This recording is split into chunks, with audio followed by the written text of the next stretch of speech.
Hello Homi, सोचो अगर कोई लड़का हर दिन तुम्हारी खुशबू लेने आए तो क्या तुम उसे पागल समझोगे या उससे प्यार कर बैठोगे। ये है स्वीट एंड सोप की कहानी, जहाँ आसाको नाम की लड़की अपने पसीने से परेशान है। उसे लगता है कि लोग उससे दूर भागते हैं, लेकिन एक दिन आता है कोटारो, एक परफ्यूम डिजाइनर, जो कहता है कि मुझे तुम्हारी स्मेल से इंस्पिरेशन मिलती है। और हर रोज वो उसके पास सिर्फ एक ही काम के लिए जाता है, उसे सूंघने के लिए। खैर, लोगों को ये क्रिपी लग सकता है, जो कि काइंड ऑफ हैवी, पर अगर प्यार भरा इंटेंशन हो तो हर चीज प्यारी ही लगती है। एक लड़का, एक लड़की और एक खुशबू जिसने दोनों के दिल जोड़ दिए। ये है दुनिया की सबसे अलग लव स्टोरी। क्या तुम तैयार हो इसके लिए? तो चलो बिना किसी बकैती के शुरू करते हैं स्वीट एंड सोप मांगा। तो मांगा की शुरुआत होती है जहां एक लड़का चिल्लाते हुए बोल रहा होता है कि कंपनी के अच्छे के लिए है, इसलिए अगले पूरे हफ्ते मैं तुम्हें रोज सूंघने आऊंगा। फिर हमें इंट्रोडक्शन दिया जाता है लिलिया ड्रॉप का, जो कि एक कंपनी है जो कि कॉस्मेटिक्स और टॉयलेटरीज बनाती है, और महिला समाज में इसका बहुत ही बातचीत है क्योंकि इसकी खुशबू बहुत अच्छी है। उसके बाद हमें दिखाया जाता है कि एक लड़की सोच रही होती है कि इस कंपनी में काम करने वाली हर लड़की ऐसे लगती है जैसे एडवर्टाइजमेंट से निकल के आई हो, यानी उसको सुंदर कहना चाहती। और यहाँ एक मैं जिसका रोज का काम है 5 यानी अपने पसीने को पूछना, बताती है कि मैं हूँ आसाको याशिमा, 26 ईयर ओल्ड। मुझे बचपन से पर्सपिरेशन प्रॉब्लम है। खैर, तुम लोग को नहीं मालूम तो ये ऐसी प्रॉब्लम होती है जिसमें पसीना बहुत ज्यादा चलता है, और इसी कारण से इसको बचपन से स्टिंको नाम दिया गया है, यानी बुली किया गया इस नाम से। उसने कहा कि मैं अपना डिओड्रेंट और बॉडी वाइप्स हमेशा अपने पास ही रखती हूँ, चाहे कुछ भी हो जाए। आसाको दूर रहना सीख गई थी अपने इस बीमारी के कारण, और तभी वो एक न्यू समर लाइनअप को देख के बहुत खुश हो जाती है, क्योंकि ये इसी कंपनी की नई सोप है जिसकी खुशबू बहुत अच्छी है। और उधर ही पीछे से कोई लड़का खुशबू ले रहा होता है और अचानक से उसके पास जाके उसकी खुशबू लेता है, और तभी वो लड़की बोलती है कि क्या कर रहा है बे।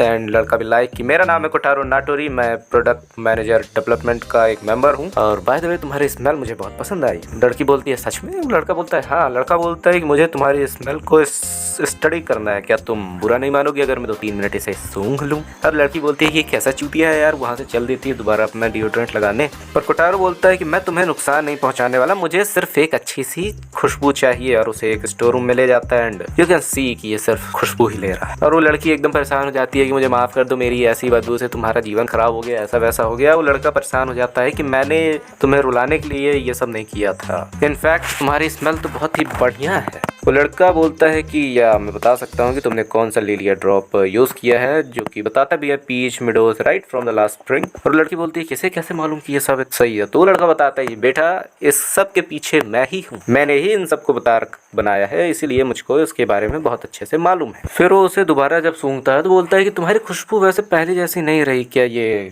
सोप का कारण है या कुछ और लड़की बोल रही होती है नहीं, मैं तो पहले जैसे ही हूँ भाई, मैंने तो कुछ नहीं बदला। पर वो लड़का बोलता है कि मेरी नाक कभी गलत हो ही नहीं सकती है, तुम क्या बकवास कर रही हो, तुम्हारी बॉडी की ओडोर बहुत ही बेहतरीन है, पर अभी कुछ तो डिस्टर्ब है। फिर वो उसका आईडी कार्ड देखता है, जिधर आसाको जो रहती है वो फाइनेंस डिपार्टमेंट में रहती है। और तभी ये सीन हमें दोबारा देखने को मिलता है जो सबसे शुरू में दिखाया गया था, कि अब ये लड़का इस कंपनी के अच्छे के लिए अगले पूरे हफ्ते तक उसको रोज सूंघने आएगा, और बहुत ही चिल्ड खुश होकर जाता है कि बाय बाय आसाको, मैं कल आता हूँ तुम्हें सूंघने।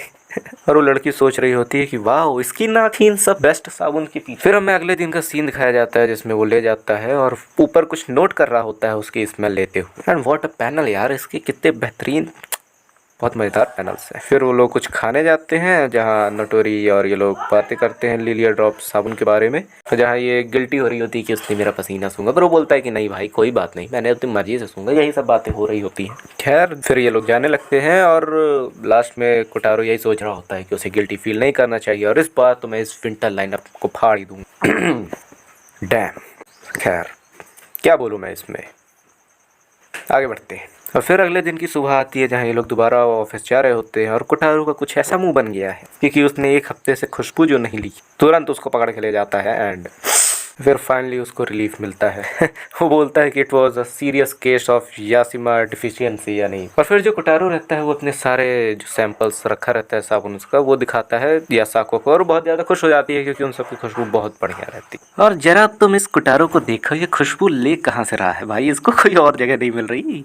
ये भाई मैं बता रहा हूँ कुछ तो गड़बड़ है, इसके पीछे सिर्फ खुशबू लेना तो कारण नहीं हो सकता। खैर, वो बहुत एक्साइटेड हो जाता है, ये बोलता है ये वही वाली स्मेल है जो कि मैंने पहली बार सूंघी। और वो उससे पूछता है कि तुम इससे पहले क्या कर रही थी, तो यसा को बताती है कि कुछ नहीं, मैं समर लाइनअप को देख रही थी और बहुत ज्यादा मेरे को उससे खुशी हो रही थी। और तभी बोलता है कि यस, यही तो है, खुशी के पीछे ही तो इतनी बेहतरीन खुशबू का राज है। फिर वो उसको समझाता है कि देखो जैसे हम स्मेल करते हैं वो डिपेंड करता है कि हम फील कैसे करते हैं। डोपामिन चेंज करता है हमारी खुशबू को। स्ट्रेस और जो भी कंडीशन अपने बॉडी की रहती है उसके हिसाब से खुशबू बदलती रहती है। तो तुम्हारी खुशबू जब तुम खुश रहती हो वो मेरी फेवरेट सेंट है। खैर उसके बाद ये साको बोलती है कि अच्छी बात है कि तुम्हें खुशबू पसंद आई, बहुत मैं खुश रहने की कोशिश करूंगी ताकि तुम्हारा काम अच्छे से हो जाए, प्रेजेंटेशन अच्छे से बन जाए। ये साको अपने मन की बात थोड़ी बताती है कि मैं बचपन से परेशान रहती थी कि लोग क्या सोचते होंगे मेरी स्मेल के बारे में, ऐसा वैसा यही सब इनसिक्योरिटीज।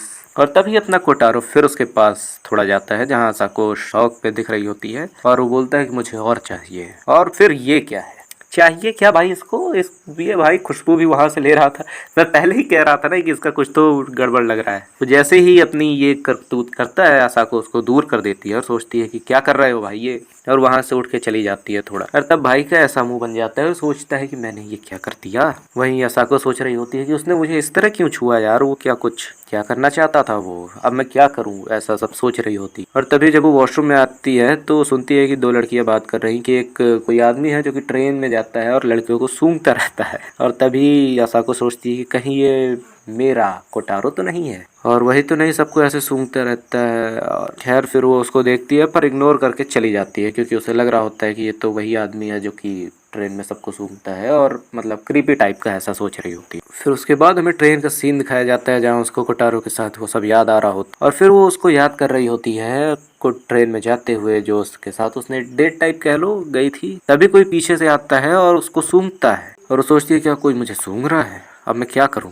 इतना वो सोच रही होती है। तभी आ जाता है हमारा कोटारो और उसको साइड कर देता है और बोलता है कि मैं तुम्हें घर तक छोड़ दूंगा, डोंट वरी। फिर ये लोग बात करने जाते हैं और लड़की सोच रही होती है wow he is protecting me very good. और तभी यासाको कह रही होती है कि तुम नहीं आते तो मैं क्या करती है, और कोटारो बिलाई कि मैं उसको फाड़ देता यार, तुम दिक्कत क्यों ले रही हो। और यासाको कहती है कि अच्छी मेरी किस्मत अच्छी थी, पर कोटारो कहता है नो किस्मत अच्छी नहीं थी, मैं तुम्हारा पीछा ही कर रहा था तुमसे बात करने के लिए, पर मैं लास्ट में था इसलिए मेरे को आते आते टाइम लग गया। और कोटारो बोल रहा होता है कि मैं भी ऐसे ही सूंघता हूँ तो तुम्हें क्रीपी लगता हूँ। भाई ये इमोशनल ब्लैकमेल कर रहा है, तुम आगे देखना ना ये सब जा कहाँ रही है चीजें, बस तुम देखो। फिर उससे बोलता है कि आई एम सॉरी मेरे को ऐसा नहीं करना चाहिए, तुम्हें क्रीपी लगता होगा पर हम दोनों के बीच कोई कनेक्शन है जो मैं तोड़ना नहीं चाहता। फिर आसाको भी बोलती है कि नहीं तुम्हारा सूंघना मुझे बेकार नहीं लगता है यार कोटारो, तुम उसके चूतिया जैसे बिल्कुल नहीं हो, तुम मुझे सूंघ सकते हो जितना मन।